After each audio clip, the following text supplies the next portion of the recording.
ಅನ್ನದಾತ ಅನ್ನದಾತ ನಿಮ್ಮ ಅನ್ನದಾತ. ಎಲ್ರಿಗೂ ನಮಸ್ಕಾರ. ನಾನು ನಿಮ್ಮ ದತ್ತಾತ್ರೇಯ. ಹಸಿರು ಕೃಷಿ ಯೂಟ್ಯೂಬ್ ಚಾನಲ್ಗೆ ನಿಮಗೆ ಸ್ವಾಗತ. ಇವತ್ತು ನಾನು ನಮ್ಮ ಹೊಲದಲ್ಲಿ ಬೆಳೆದಿರುವ ಬಾಳೆ ಗಿಡಗಳ ಬಗ್ಗೆ ಹೇಳ್ತಾ ಹೋಗ್ತೀನಿ. ನನ್ನ ಹಿಂದೆ ನೋಡ್ತಾ ಇರ್ಬೋದು 2 ಗುಂಪು ಬಾಳೆ ಪದ್ಧತಿಯಲ್ಲಿ ಬೆಳೆದ ಬಾಳೆ ಗುಂಪುಗಳಿದ್ದಾವೆ. ನಾವು ಇದನ್ನು ಸ್ಟಾರ್ಟಿಂಗಲ್ಲಿ ಒಂದೊಂದು ಗೂನ್ನ ತಗೊಂಡು ಬಂದುಬಿಟ್ಟು ಇಟ್ಟಿದ್ವಿ.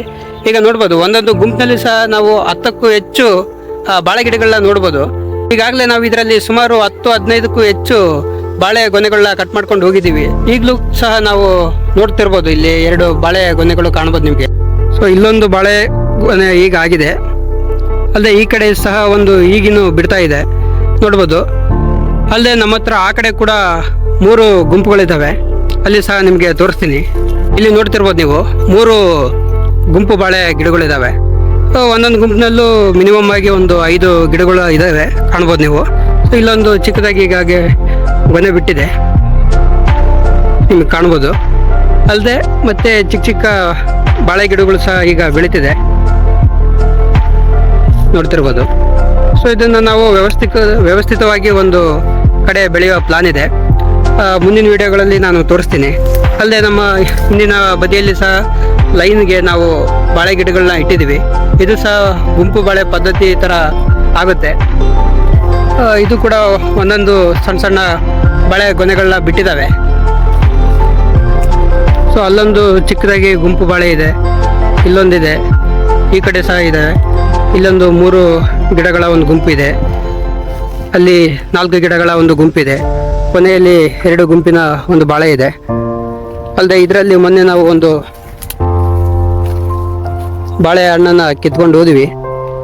ಸೊ ಈ ಗಿಡದಿಂದ ಇಲ್ಲೇ ಬಿಡೋದ್ರಿಂದ ಇದು ಹೊಲಕ್ಕೆ ಉತ್ತಮವಾದ ಪೊಟ್ಯಾಷನ್ನು ಇಡುತ್ತೆ.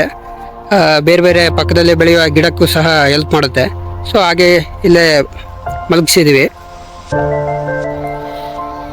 ಬಾಳೆಗೊನೆ ಕಿತ್ತಾದ್ಮೇಲೆ ಈ ರೀತಿ ನಾವು ಇಲ್ಲೇ ಬಗ್ಸೋದ್ರಿಂದ ಬೇರೆ ಗಿಡಕ್ಕೂ ಸಹ ಪೋಷಕಾಂಶ ಹೀರ್ಕೊಳ್ಳುತ್ತವೆ ಇದರಿಂದ. ನಂತರ ಇದನ್ನು ನಾವು ನಮ್ಮ ಹೊಲಗಳಲ್ಲಿ ಮಲ್ಚಿಂಗ್ ರೀತಿಯಲ್ಲಿ ತೆಗೆದುಹಾಕ್ಬೋದು. ಲೈನಲ್ಲಿ ಒಂದೊಂದು ಲೈನಲ್ಲಿ ಈ ಥರ ಒಣಗಿದ ಎಲೆಗಳನ್ನ ದಿಂಡುಗಳನ್ನ ನಾವು ಹಾಕೋದ್ರಿಂದ ಹೊಲಕ್ಕೆ ಒಳ್ಳೆ ರೀತಿ ಮಲ್ಚಿಂಗ್ ಆಗಿ ಉತ್ತಮ ಗೊಬ್ಬರ ಆಗೋಕ್ಕೆ ನಮಗೆ ಸಹಾಯ ಆಗುತ್ತೆ. ಮತ್ತು ನಾವು ಬೇಕಾದರೆ ಇದರಲ್ಲೇ ಉತ್ತಮವಾದ ಪೊಟ್ಯಾಷನ್ನು ತಯಾರಿಸ್ಬೋದು. ನಾನು ಮುಂದಿನ ವಿಡಿಯೋದಲ್ಲಿ ಹೇಗೆ ಪೊಟ್ಯಾಷ್ ತಯಾರಿಸ್ಬೋದು ಅಂತಲೂ ಹೇಳ್ತೀನಿ, ನೋಡ್ತಾ ಇರಿ. ಅಲ್ಲೊಂದು ಗುಂಪು ಬಾಳೆ ಇದೆ, ಸೊ ಅಲ್ಲಿಗೆ ಹೋಗ್ತೀನಿ. ಇಲ್ಲಿ ನೋಡ್ಬೋದು, ಇಲ್ಲಿ ಸಹ ಒಂದು 10 ಬಾಳೆ ಗಿಡಗಳ ಗುಂಪಿದೆ. ಸೊ ಇಲ್ಲಿ ಒಂದು ಚಿಕ್ಕದಾಗಿ ಗೊನೆ ಸಹ ಬಿಟ್ಟಿದೆ.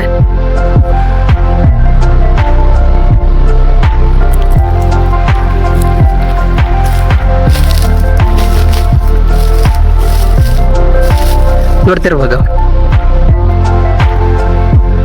ಈಗಿನ್ನು ಚಿಕ್ಕದಾಗಿ ಗೊನೆ ಬಿಟ್ಟಿದೆ.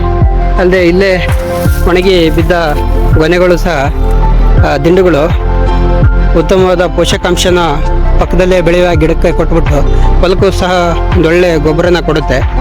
ಇದರಿಂದ ಸಹ ಒಳ್ಳೆಯ ಪೊಟ್ಯಾಷ್ ತಯಾರು ಮಾಡ್ಬೋದು ಹೊಲಕ್ಕೆ. ಸೊ ಅದು ಸಹ ನಾನು ಮುಂದಿನ ವಿಡಿಯೋದಲ್ಲಿ ಹಾಕ್ತೀನಿ, ನೋಡುವಂತ್ರಿ. ಸೊ ಈ ರೀತಿ ನಾವು ಗುಂಪು ಬಾಳೆ ಪದ್ಧತಿನ ನಮ್ಮ ಹೊಲಗಳಲ್ಲಿ ಅಲ್ಲಲ್ಲಿ ಬೆಳ್ಕೋಬೋದು. ಒಂದೊಳ್ಳೆ ಹಣ್ಣು ಕೊಟ್ಟಂಗಾಗುತ್ತೆ ಮತ್ತು ನೆರಳು ಕೊಟ್ಟಂಗಾಗುತ್ತೆ, ಹೊಲಕ್ಕೆ ಒಂದೊಳ್ಳೆ ಪೊಟ್ಯಾಷ್ ಸಿಕ್ಕಂಗಾಗುತ್ತೆ ನೈಸರ್ಗಿಕವಾಗಿ. ಸೊ ಯಾವುದೇ ಖರ್ಚಿಲ್ಲದೆ ನಾವು ಈ ರೀತಿ ನಮ್ಮ ಹೊಲಗಳಲ್ಲಿ ಗುಂಪು ಬಾಳೆ ಪದ್ಧತಿನ ಬಳಸ್ಕೋಬೋದು.